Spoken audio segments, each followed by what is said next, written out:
the Philippines due to Super Typhoon Pepito. It was last spotted 465 kilometers east of Pumuli si Bagyong Pipito dito sa may Matapos ang pagtama ng Super Typhoon Pepito sa bansa, isinailalim sa state of calamity ang lalawigan ng Catanduanes at Aurora dahil sa pinsalang tinamo nito.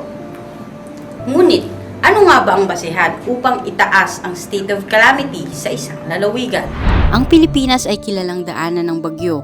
Nasa 20 bagyo ang naitatalang pumapasok sa Philippine Area of Responsibility taon-taon. At tuwing tatama ang mga bagyo ay madaming ari-arian ang napipinsala ng kalamidad na ito. Sa lalawigan pa lamang ng Aurora ay tinatayang nasa 40 milyong piso ang halaga ng mga ari-arian na nasira sa paghagupit ng Super Typhoon Pepito, kaya naman idineklara na ito sa ilalim ng State of Calamity. Ang state of calamity ay tumutukoy sa isang kalagayan na maaaring ideklara sa buong bansa o sa mga tiyak na lugar bilang tugon sa isang mapaminsalang kalamidad, natural man o gawa ng tao.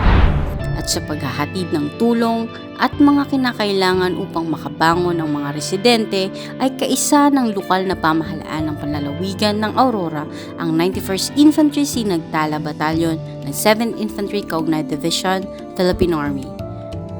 Mula sa paglikas ng mga apektadong mamamayan hanggang sa matapos ang bagyo at magsagawa ng clearing operations ay kaagapay ang Sinagtala Troopers.